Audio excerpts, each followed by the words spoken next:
Bien-aimés frères et sœurs, je vous salue ce soir dans le précieux nom de Jésus-Christ, notre Seigneur et Sauveur.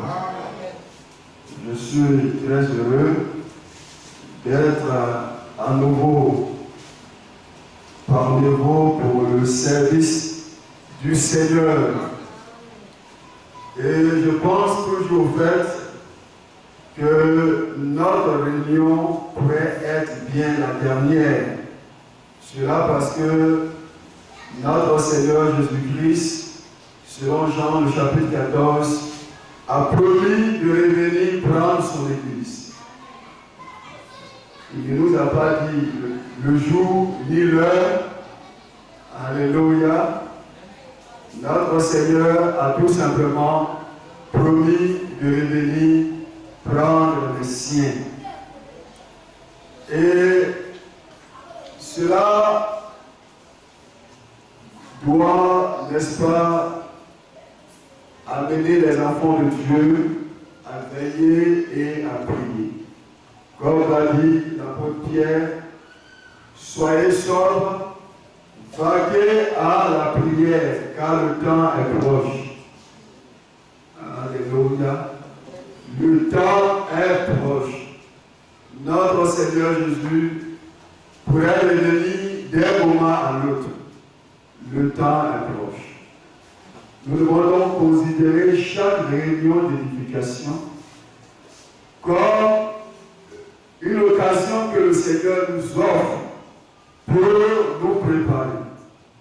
Vous savez que dans Matthieu, le chapitre 25, le verset 10, il est écrit: celles qui étaient prêtes entraient avec lui dans la salle des noces et la porte fut fermée.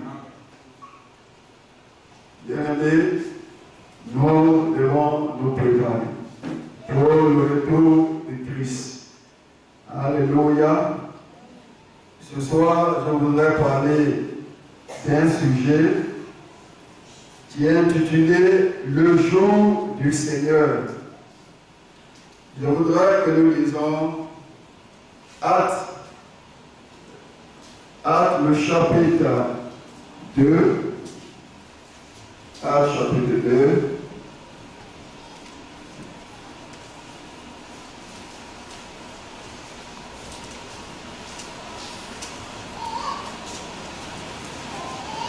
Actes chapitre 2, le verset 15, à partir du verset 15.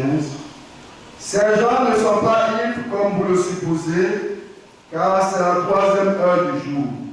Mais c'est ici ce qui a été dit par le prophète Joël: dans les derniers jours, dit Dieu, je répandrai de mon esprit sur toute chair, vos fils et vos filles prophétiseront, vos jeunes gens auront des visions, et vos vieillards auront des songes.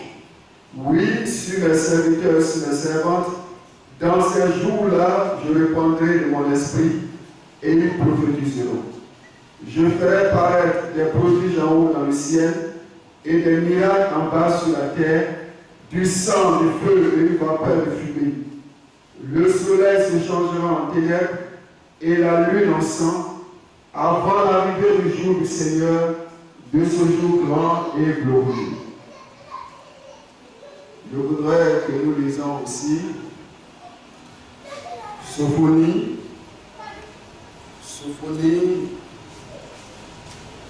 le chapitre 1, Sophonie, le chapitre 1, le verset 14 à 18. Sophonie, chapitre 1, verset 14 à 18. Le grand jour de l'Éternel est proche. Il est proche, il arrive en toute hâte. Le jour de l'Éternel fait entendre sa voix, et le héros pousse des cris amers. Ce jour est un jour de fureur, un jour de détresse et d'angoisse, un jour de ravage et de destruction, un jour de ténèbres et d'obscurité, un jour de nuée et de brouillard. Un jour retentiront la trompette et les cris de guerre, contre les villes fortes et les tours élevées. Je mettrai les hommes dans la détresse et ils marcheront comme des aveugles, parce qu'ils ont péché contre l'Éternel. Je répandrai leur sang comme de la poussière et leur chair comme de l'ordure. Ni leur argent, ni leur or ne pourront les délivrer au jour de la fureur de l'Éternel. Par le feu de sa jalousie, tout le pays sera consumé, car il détruira soudain tous les habitants du pays.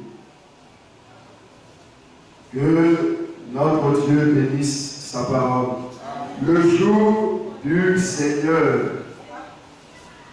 Ce jour, dans l'Ancien Testament, est appelé le jour de l'Éternel. Le jour de l'Éternel. Dans le Nouveau Testament, le terme qui est utilisé, c'est le jour du Seigneur. Bien-aimés, nous le savons que l'Éternel de l'Ancien Testament est le Seigneur Jésus-Christ du Nouveau Testament. Nous ne croyons pas qu'il y ait un Dieu en trois personnes, qu'il existe un Dieu en trois personnes. Non. Mais nous croyons tout simplement qu'il y a un seul Dieu, et ce seul Dieu a plusieurs fonctions ou plusieurs attributs. Il s'est manifesté comme Père dans le ciel, et sur la terre, il s'est révélé dans son seul Fils engendré, et comme Saint-Esprit, Dieu est en nous. Il est dans son Église. Dieu est au-dessus de nous, Dieu parmi nous, et Dieu en nous. Toujours le même Dieu. Alléluia. Éphésiens 4 nous dit qu'il y a un seul Seigneur. Oui. Si pour les non-croyants, il existe plusieurs seigneurs, si pour les non-croyants, il y a des êtres dans le ciel qui sont appelés Seigneurs, pour les vrais enfants de Dieu, il n'y a qu'un seul Seigneur. Un seul Dieu. Alléluia. Il n'y a pas, vous voyez, un Dieu en trois personnes. Pour ceux qui connaissent l'histoire de l'Église, la doctrine de la Trinité ne fut élaborée qu'après 200 ans, après la mort des apôtres, au concile de Nicée, à l'an 325. C'est là, vous voyez, qu'ils ont élaboré cette doctrine appelée la Trinité. Un seul Dieu en trois personnes. Bien-aimés. Oh, nous croyons en un seul Dieu constitué d'une seule personne. Et ce seul Dieu, comme je l'ai dit, se manifeste dans plusieurs fonctions différentes. Alléluia. Qu'est-ce que le jour du Seigneur? Oh, bien-aimés, c'est là notre sujet ce soir. Qu'est-ce que le jour du Seigneur? Pour les uns, le jour du Seigneur, c'est le jour du sabbat. Pour les autres, le jour du Seigneur, c'est le dimanche. Mais toutes ces interprétations sont charnelles. Elles sont dénuées de tout fondement biblique. Le jour du Seigneur n'est pas le jour du sabbat. Le jour du Seigneur n'est pas non plus le dimanche. Alléluia. Alors, qu'est-ce que le jour du Seigneur? Pour les autres encore, le jour du Seigneur a déjà commencé. Cela à cause des guerres et des bruits de guerre, des tremblements, des familles.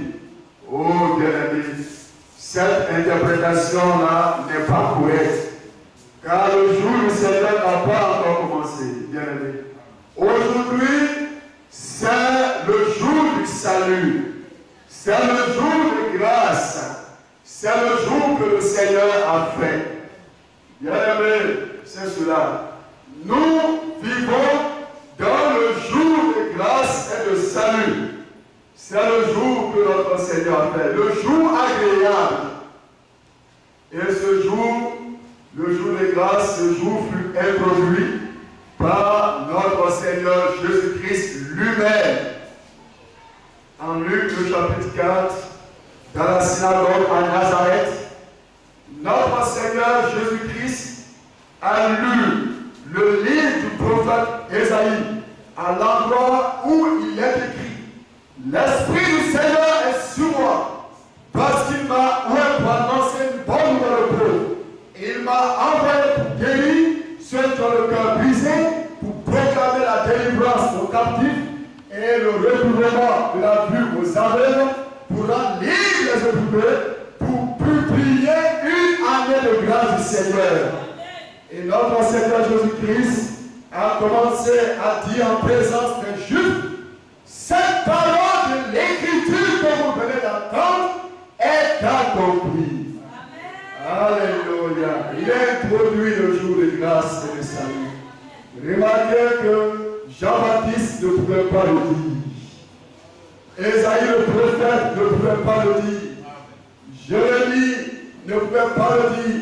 Aucun des prophètes qui ont vécu avant Jésus-Christ ne pouvait dire: aujourd'hui, cette parole de l'Écriture est accomplie. Non. Pourquoi? Parce que cette parole de l'Écriture se rapportait à la venue du Messie. Alléluia. Notre Seigneur Jésus-Christ a introduit le jour de grâce et de salut. Alléluia. Aujourd'hui, c'est le jour de salut. Bien-aimé. Oh, alors, qu'est-ce que le jour du Seigneur?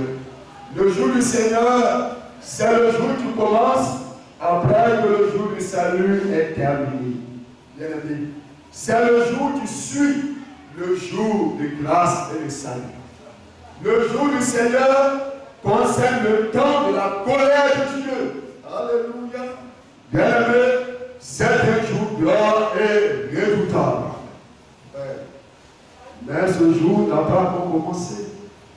Comme je vous l'ai dit, nous vivons toujours dans le jour de grâce. Et l'un des prototypes du jour de grâce dans l'Ancien Testament est le jour de l'expiation. Oh, vous savez que selon les Lévitique, le chapitre 23, le jour de l'expiation avait lieu le 10e jour du 7e mois. Le souverain sacrificateur recevait de l'assemblée des enfants d'Israël 2 boucs pour le sacrifice d'expiation et un taureau pour l'Holocauste. Et le souverain sacrificateur jetait le sort sur les 2 boucs. Un sort pour l'Éternel et un sort pour Azazel. Et le souverain sacrificateur offrait le bouc sur lequel était tombé le sort pour l'Éternel, il l'offrait en sacrifice d'expiation. Et il portait son sang au-delà du voile. Et il faisait avec ce sang l'aspersion sur le propitiatoire et devant le propitiatoire. Et vous devez savoir, chers frères et sœurs, que le propitiatoire, c'est tout simplement une image du trône de Dieu. Lorsqu'il est aspergé avec du sang, il devenait le trône de la grâce de Dieu. Alléluia. Bien-aimé. Et le souverain sacrificateur posait ses 2 mains sur le bouc sur lequel était tombé le sort pour Azazel, et il confessait sur lui toutes les iniquités des enfants d'Israël, et il le chassait dans le désert. Le bouc sur lequel était tombé le sort pour Azazel emportait avec lui dans le désert tous les péchés des enfants d'Israël. Oh, bien-aimé, ça c'est l'un des prototypes du jour de grâce et de salut. Dans toute l'histoire du salut, le jour de grâce est le jour le plus grand. C'est le plus grand jour. C'est le jour le plus grand. Le jour de la plus grande visitation de Dieu. Le jour de grâce et de salut. Dans toute l'histoire du salut, ce jour de grâce, ce jour dans lequel nous vivons, est le jour de la plus grande visitation de Dieu. Alléluia. Oh, Dieu lui-même s'est offert un sacrifice pour le péché. Vous savez que Dieu est esprit. Et comme esprit, Dieu ne peut pas mourir. Alléluia. Dieu est donc devenu sans proportion. Il fut manifesté dans un corps de chair terrestre. Et ainsi, il s'est offert lui-même en sacrifice pour nos péchés. Par son sang précieux, nous avons célébrons le Seigneur. Alléluia. Oh, le jour de grâce, c'est le jour du pardon de Dieu. Oh, bien-aimé, c'est le jour que le Seigneur a fait. Alléluia. Et le jour qui suit, ce jour, le jour de grâce, c'est le jour du Seigneur. Un jour de jugement. Oh, un jour de la colère de Dieu, comme l'a annoncé les saints prophètes. Sophronie a dit que le jour de l'Éternel est proche. C'est un jour de détresse, un jour d'obscurité. Alléluia. Et dans Actes chapitre 2, le jour de la Pentecôte, dans sa première prédication, l'apôtre Pierre a rapporté les visions du Saint-Esprit à la prophétie de Joël. Il a dit, ainsi dit Dieu, dans les derniers jours, je répandrai de mon esprit sur toute chair, vos fils et vos filles prophétiseront, vos jeunes gens auront des visions et vos vieillards auront des songes. Je ferai apparaître des prodiges en haut dans le ciel et des miracles sur la terre, du feu, du sang et une vapeur de fumée. Le soleil se changera en ténèbres et la lune en sang avant le jour du Seigneur. Alléluia. Bien-aimé, Pierre a dit, inspiré par le Saint-Esprit, dans sa première prédication le jour de la Pentecôte. Alléluia. Bien-aimé, ainsi nous comprenons, frère, que comme le jour de grâce a eu un commencement, ainsi le jour de grâce aura une fin. Alléluia. Le jour de grâce, ce jour dans lequel nous vivons, a eu un commencement et ainsi il aura une fin. C'est ce que l'apôtre Pierre a dit dans sa première prédication. Alléluia. Il a fait savoir aux vrais enfants de Dieu que de même que le jour de grâce et de salut a commencé, ainsi ce jour aura une fin. Tout au long du jour de grâce, tout au long du jour de salut, notre Seigneur Jésus-Christ a donné l'option à ses serviteurs pour proclamer une bonne nouvelle aux enfants de Dieu. Durant toute la durée du jour du salut, notre Seigneur Jésus-Christ baptise du Saint-Esprit les croyants. Alléluia. Bien-aimé, même ce jour aura une fin. Alléluia. Ce jour aura une fin. Et ce jour aura une fin parce que notre Seigneur a promis de revenir prendre son Église. Alléluia. Une fois l'Église enlevée dans la gloire, alors le jour de l'Éternel commencera. Alléluia. Alors commencera le jour de l'Éternel. Ce jour grand et redoutable. Bien-aimé, oui, c'est cela, frère. Une fois que le jour du salut sera terminé, alors commencera le jour de l'Éternel. Ce jour grand et redoutable. Oh, ce jour concerne le temps de la colère de Dieu. Bien-aimé, aujourd'hui c'est le jour du salut. Et le sang de l'agneau, nous le voyons, est toujours sur le trône de la grâce. Oh, bien-aimé, c'est vrai. Oh, bien-aimé, c'est vrai. Et dans Malachie, le chapitre 5, le verset 4, notre Seigneur a fait cette promesse. Voici, je vous enverrai Élie le prophète. Avant que n'arrive le jour de l'Éternel, ce jour grand et redoutable. Et quand nous lisons Matthieu, le chapitre 17, le verset 10, notre Seigneur Jésus-Christ, devant les apôtres, a confirmé cette prophétie de l'Ancien Testament. Les apôtres ont posé cette question à Jésus. Pourquoi donc les Scribes disent qu'Élie doit venir premièrement? Oh bien-aimé. Et notre Seigneur Jésus-Christ répondit, il est vrai, Élie viendra et rétablira toutes choses. Élie viendra et rétablira toutes choses. Notre Seigneur a dit cette parole après que Jean-Baptiste ait achevé son ministère. Oui. Après que Jean-Baptiste ait achevé son ministère, notre Seigneur Jésus-Christ a dit aux apôtres, il est vrai, Élie viendra et rétablira toutes choses. Ce Élie qui doit venir rétablir toutes choses n'est pas Jean-Baptiste. Alléluia. Oh, cela ne concerne pas le ministère de Jean-Baptiste. Bien aimé. Parce que notre Seigneur a dit cela après que Jean-Baptiste ait achevé son ministère. Bien aimé. Alors ce Élie a dit toute chose doit être rétablie n'est pas Jean-Baptiste. Parce que Jean-Baptiste, durant toute la durée de son ministère, n'a rien rétabli. Alléluia. Bien aimé. Dans Ésaïe le chapitre 40, il est dit, voici une fois écrit dans le désert, préparez le chemin du Seigneur, aplanissez dans le désert une route pour notre Dieu. Et dans Malachie le chapitre 3, le verset 1, le Seigneur Dieu a dit, voici j'envoie mon messager devant ma face, et il préparera le chemin. Et quand nous lisons Matthieu le chapitre 11, le verset 10, notre Seigneur Jésus-Christ, en présence de la foule, a dit au sujet des gens, c'est de lui que le prophète a parlé. C'est de lui qui a été écrit, voici j'envoie mon messager devant toi et il préparera mon chemin. Ainsi, notre Seigneur Jésus-Christ a lui-même confirmé le ministère de Jean-Baptiste. Jean-Baptiste fut le précurseur de la première venue de Christ. Il a préparé le chemin, la route pour notre Dieu. Alléluia. Jean-Baptiste n'a rien établi. Et voici 2 ans que Jean-Baptiste a achevé son ministère. Et le jour de l'Éternel n'est toujours pas encore venu.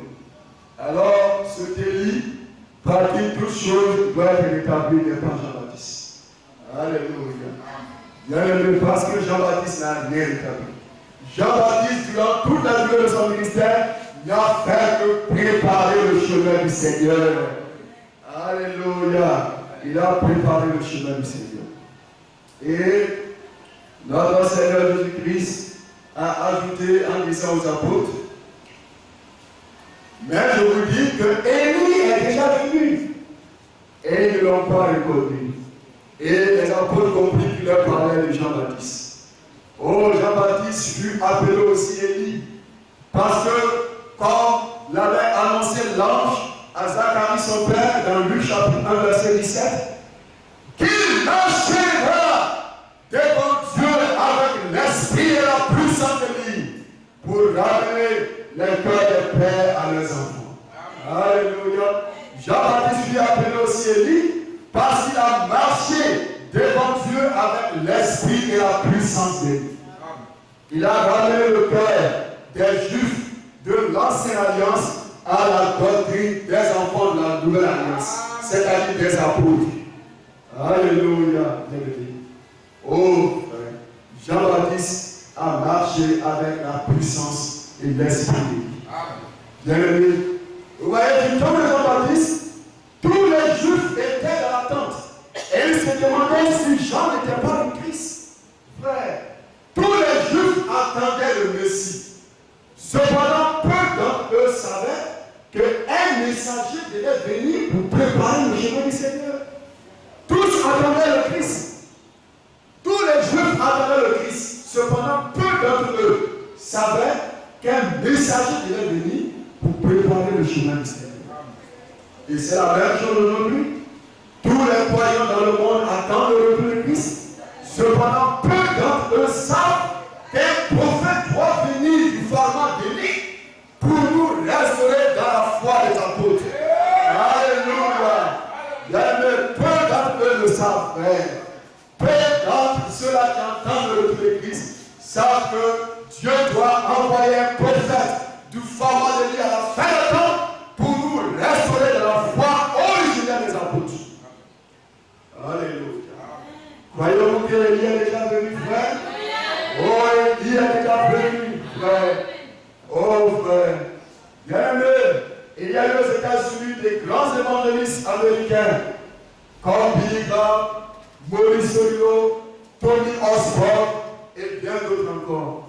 Tous ces grands évangélistes ont reconnu le ministère extraordinaire de William Marion Branham. Alléluia. Tous ont reconnu en lui l'initiateur du mouvement de guérison, mettez à débuter en 1946. Alléluia. Cependant, lorsque la doctrine biblique fut présentée à ces grands évangélistes, ils n'ont pas voulu l'accepter. Alléluia. Comme les Juifs d'autrefois, ils désiraient les pains et les poissons. Alléluia. Bien-aimés, ils n'ont pas répondu le jour de la visitation. Parce qu'ils n'ont pas reçu le message, vous voyez, du prophète Élie. Bien-aimés, c'est vrai. Élie, le prophète, est venu. Nous le croyons, frère.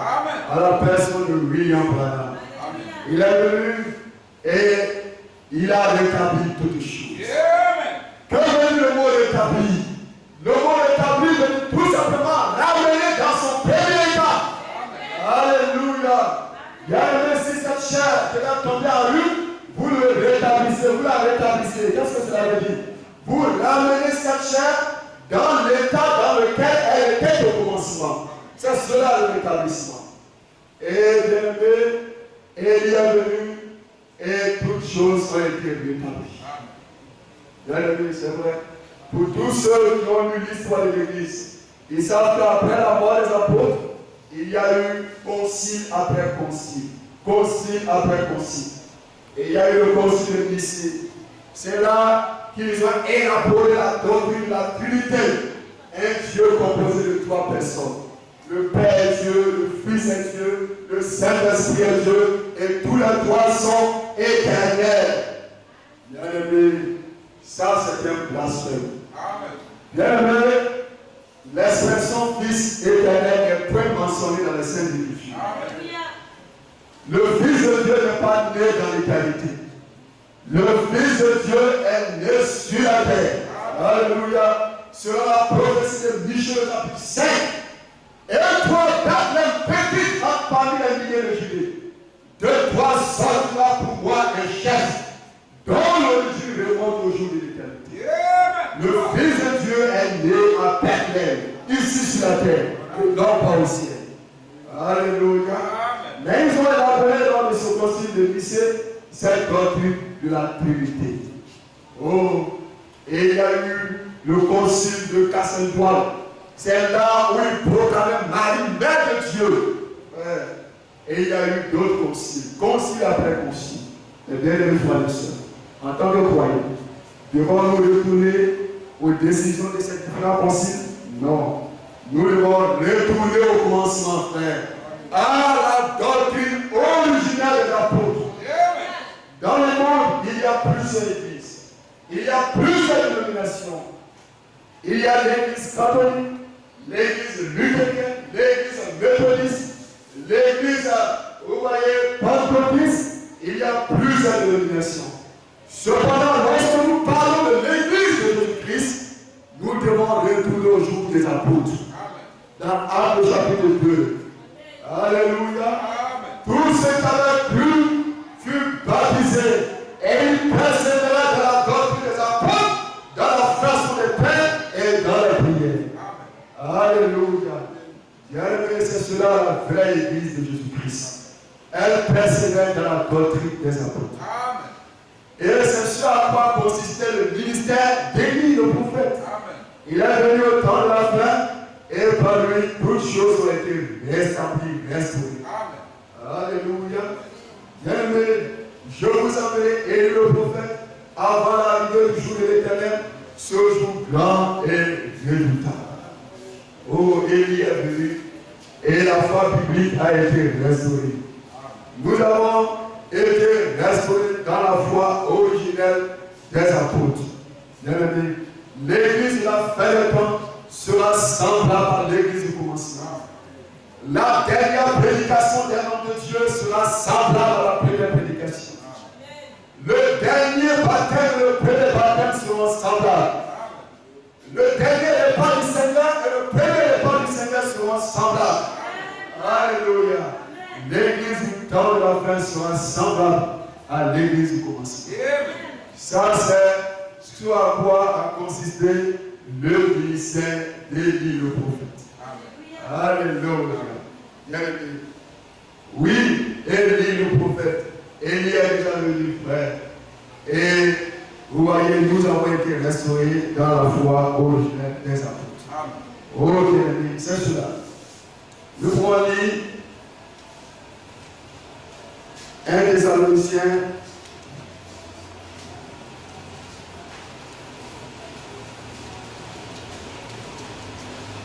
le chapitre 1, le verset 9 à 10.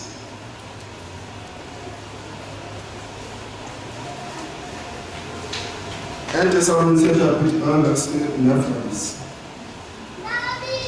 Car on raconte à notre sujet quel accès nous avons eu auprès de vous et comment vous vous êtes convertis à Dieu en abandonnant les idoles pour servir le Dieu vivant et vrai et pour attendre des cieux son Fils qu'il a ressuscité des morts, Jésus qui nous délivre de la colère à venir. Jésus qui nous délivre de la colère à venir. Oh bien-aimé, c'est pourquoi nous disons que le jour de l'Éternel, ce jour grand et redoutable n'a pas encore commencé. Cela parce que l'Église, l'épouse de Christ est encore sur la terre. Alléluia. Bien-aimé, Jésus qui nous délivre de la colère à venir. Notre Seigneur reviendra comme il a promis et prendra l'Église dans la gloire. Alléluia. Lorsque notre Seigneur Jésus-Christ revient, frères et sœurs, nous montons. Alléluia. Nous montons. Bien-aimé, c'est vrai. Jésus qui nous délivre de la colère à venir. Oh frère, l'épouse de Christ sera dans le ciel. Lorsque commencera ce jour grand et redoutable. Alléluia. Ce jour où le soleil se changera en ténèbres et la lune en sang. Bien-aimés, la troupe des vainqueurs, les vrais enfants de Dieu, seront dans la gloire lorsque sur la terre commencera ce jour redoutable, ce jour de l'Éternel. Alléluia. Bien-aimés, et quand vous lisez dans Joël chapitre 2, il est dit que le Seigneur rassemblera toutes les nations dans la vallée de Josaphat. Oui, toutes les nations qui seront montées contre Jérusalem. Vous voyez, le Seigneur les rassemblera dans la vallée de Josaphat et il est dit que là, il entrera en jugement contre elle. Amen. Bien dit, c'est vrai. Mais l'épouse, elle sera déjà dans la gloire. Amen. Oh, quand notre Seigneur revient, eh bien, frères et sœurs, nous montons. Bien aimé, oh, il y a des hommes qui disent que Jésus-Christ est déjà venu, que les rois en Christ sont déjà ressuscités. Mais bien aimé, notre Seigneur Jésus-Christ n'est pas encore revenu. Et le trône de grâce ne s'est pas encore changé au trône de jugement. Non. Alléluia. Nous croyons que le sang de l'agneau est toujours sur le trône. Gloire soit rendue à Dieu. Oh, l'intercession n'est pas encore terminée, frère. Oh, notre Seigneur Jésus-Christ, comme avocat, intercède lui-même pour nous. Alléluia. Nous sommes toujours dans le jour de grâce et de salut. Alléluia. Et ce jour abondera jusqu'à ce que notre Seigneur Jésus-Christ, comme il a promis, revienne et prenne son Église dans la gloire. Oh frère, c'est vrai. Vous n'avez pas raté le jour de votre visitation, frère. Vous avez cru au message de Dieu pour ce jour.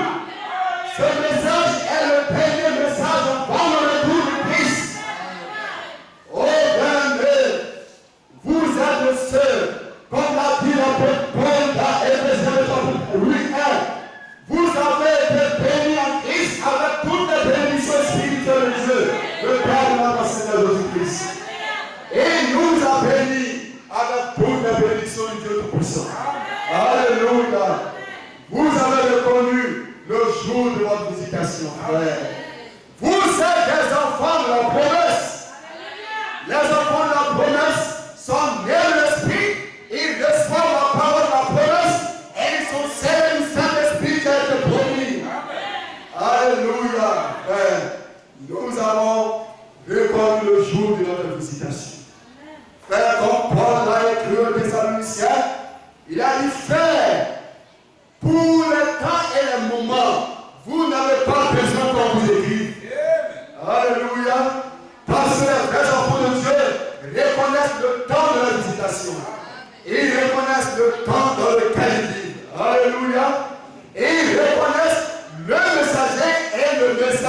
temps.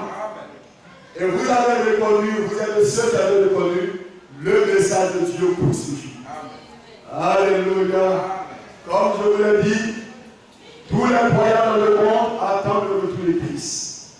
Oh, bien-aimés, mais cependant, peu d'entre eux savent qu'un prophète du format d'Élie doit venir, vous voyez, pour nous l'instruire dans la foi des apôtres. Alléluia. Et nous n'oublions pas le 11 juin 1933, là où il a été dit, alors que notre frère Branham baptisait le vieux Boulio, une fois 27 ans, en présence de 4000 personnes. Alléluia. De même que Jean-Baptiste fut envoyé comme précurseur de la première venue de Christ, tu es envoyé avec un message qui préparera la seconde venue de Christ. Oh, bien-aimé, il est l'Élie qui devait venir et par qui toute chose devait être rétablie. Alléluia. Bien-aimé, c'est vrai. Il y en a qui parlent d'un 8e messager. Mais il n'y a pas dans les Écritures le ministère d'un 8e messager. Il n'y a pas de promesse dans les Écritures d'un 8e messager. Alléluia. Oh, dans le chapitre 5, il est dit que c'est, nous allons lire cela, Michée le chapitre 5, nous allons lire cela. Il est parlé de 5 princes et de 8 pasteurs, alléluia. Oh bien-aimé, Michée le chapitre 5, il est écrit, Michée le chapitre 5, le verset 4, c'est lui qui ramènera la paix lorsque l'Assyrien viendra dans notre pays et qu'il pénétrera dans nos palais. Nous ferons lever contre lui 7 pasteurs et 8 princes du peuple. Oh bien-aimé. Bien-aimé, cette parole de l'Écriture ne concerne pas l'Église. Alléluia. Cela n'est pas complété à l'Église du Nouveau Testament. Alléluia. Bien-aimé, c'est vrai, oh frère. J'ai entendu un enseignement disant, en rapport avec le cri de minuit. Alors j'ai entendu cet enseignement qui dit que, vous voyez, ces gens ont divisé le temps de la fin en 4 périodes. Ils ont divisé, vous voyez, ce temps dans lequel nous vivons en 4 périodes. Ils ont dit la première période, c'est le temps du chant du corps. Après le chant du corps, il y a le chant, toutes sortes de chants. Alléluia. Bien-aimé, ne croyez en rien de ces choses. Alléluia. Bien-aimé, parce que le cri de minuit, c'est le message du temps de la fin. C'est cela le cri de minuit. Alléluia. Bien-aimé, c'est vrai. Oh, nous ne croyons donc pas au ministère d'un 8e messager. Nous croyons, conformément à la promesse de notre Dieu, que Élie devait venir et par lui toute chose devait être rétablie. Qu'est-ce que Élie a fait? Élie a pris les 12 pierres.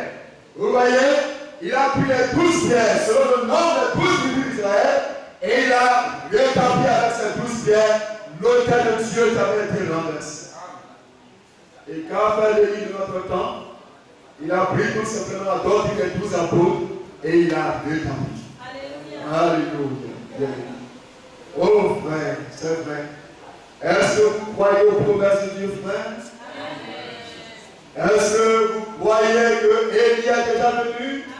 Combien parmi vous croyez au ministère de William Branham? Oh, que Dieu vous bénisse, frère. Que le Dieu d'Abraham, le Dieu d'Isaac, le Dieu de Jacob vous bénisse. Alléluia. Vous n'avez pas raté le jour de votre visitation. Que le Seigneur vous bénisse. Je laisse la place.